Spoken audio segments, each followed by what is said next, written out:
क्या मनीष सिसोदिया के मुद्दे पर क्या सोचते हो, क्यों जमानत नहीं मिल रही है? मैं तो पहला बात कहना चाह रहा हूँ कि मैं जंगल राज से हूँ और गुंडा राज दिखाई दे रहा है बिहार। और मनीष सिसोदिया जैसा कर्म करेगा वैसा फल भोगेगा। आज जमानत क्यों नहीं हो रही है? ईस्ट इंडिया कंपनी चले गए और 28 करोड़ उनके बच्चे हिंदुस्तान में है, 112 करोड़ पे भारी पड़ रहा है।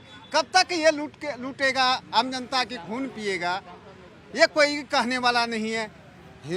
संपूर्ण भारत देश में 2 एजेंसी 2 अधिकारी था जो कि लालू यादव को जेल पहुंचाया और अभी तक उनका रास्ता बनी हुई है। ऐसे ऐसे आदमी को चुन के एजेंसी अभिलंब तिहाड़ जेल में बंद करे। बिल्कुल, तो ऐसे में सवाल यही खड़ा होता है, जनता जो पूछना चाहती है कि आखिर भ्रष्टाचार का खात्मा कब होगा? बोलिए जल्दी से। मैम धन्यवाद आपका। मैम मैं बोलना चाहता हूँ जो हमारी कंपनी पल्स जो कंपनी जनता का पैसा इतना फंसा हुआ है, हमारे प्रधानमंत्री जी क्यों नहीं बोलते उस पर? ठीक है, जनता के बहुत सारे मुद्दे हैं और जनता अपनी आवाज बुलंद करती है। देखो मैडम, बात ये है जो हमारा अरविंद केजरीवाल जब आया था ना, तो क्या बोले थे, मैं शीला दीक्षित को जेल में डालेंगे।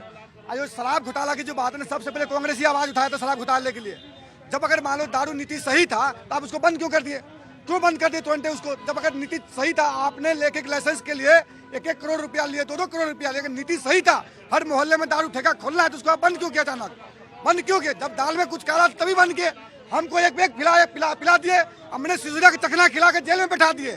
ये अरविंद केजरीवाल जानबूझकर अपने नेता को जेल में डाल रहे हैं। अरविंद केजरीवाल डाल रहे हैं, चाहे संजय सिंह के हो, चाहे स्वतंत्र जैन के हो, मनीष सिसोदिया के हो। ये अपनी नेता जैसे ही कद बढ़ता है उस नेता को जेल में डालने का काम अरविंद केजरीवाल करता है, समझ गए? और कोई नहीं कर रहा है।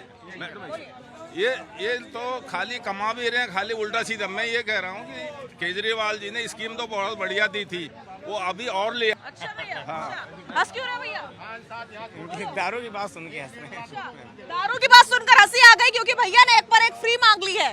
बोलो भैया। देखिए, यहाँ ये लोग वो हैं, आज मनीष सिसोदिया जी की आज भी बेल रिजेक्ट हुई है और उसके बाद इनके जो अरविंद केजरीवाल है, ये कोई टाइम था वहाँ जंतर मंतर और रामलीला ग्राउंड से पेज दिखाते थे कि ये भ्रष्टाचारी आज जब भ्रष्टाचारी पर जब घात हो रहा है, भ्रष्टाचार पे घात सरकार जो है उनको पकड़ रही है, तो ये अलायंस करके बैठे किनके साथ? उन्हीं के साथ। कभी लालू प्रसाद यादव, कपिल सिब्बल, फलाने, हर एक का नाम लेते थे, ये नाम लेते थे और कहते थे इनको हम जेल में पहुंचाएंगे। स्वराज की बात करते थे, उसी स्वराज में इन्होंने एक के साथ एक दारू फ्री बेची।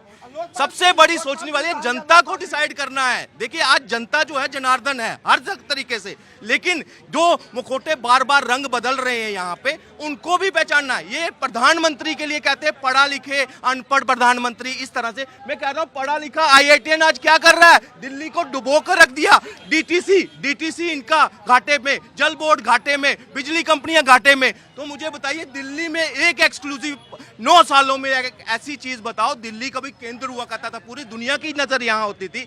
आज एक एक्सक्लूसिव ऐसी चीज IITN जो दिल्ली के लिए एक्सक्लूसिव। समझ गए आपका पॉइंट। प्रियंका राणा जी प्लीज जरा सा आगे आ जाइए और मैं ये समझना चाहती हूँ कि क्या आपको भी वाकई ऐसा लगता है, जो जनता को लगता है, कि केजरीवाल जी ही अपने आप को बचाने के लिए अपने एक मंत्री को जेल पहुंचा रहे हैं? जनता के बीच से आवाज निकल रही है। देखिए, दिल्ली की जनता पहले ही बता चुकी है अरविंद केजरीवाल क्या कर रहे हैं। लोकसभा में भी और MCD में भी जिस तरह से बहुमत के साथ अरविंद केजरीवाल जी को जिताया गया है, उससे इनका पूरा जवाब इनको मिल चुका होगा। और उसके बाद अगर मैं तो कहती हूँ भ्रष्टाचारी हैं तो भ्रष्टाचारी को सजा मिले, लेकिन फिर वो एक पार्टी की भ्रष्टाचारी पे क्यों? आखिर जिसपे बीजेपी आवाज उठाती थी, जिसपे बीजेपी सवाल उठाती थी, आखिर उन भ्रष्टाचारियों को क्यों छोड़ दिया गया? उनके ऊपर क्यों केस नहीं होते हैं? क्यों नहीं होते हैं? ब्रजभूषण सिंह और इनके ऊपर क्यों नहीं जांच होती है? ना ED आई जाती है, ना CBI जाती है, ना कोर्ट उनको अंदर डाल करके उनकी बेल रिजेक्ट करता है। तो बात तब आती है जब सब लोग एक जैसे ना कर करके, जब भ्रष्टाचारी है तो सबको एक कैटेगरी मिले ना, फिर वो आम आदमी पार्टी की और बीजेपी की।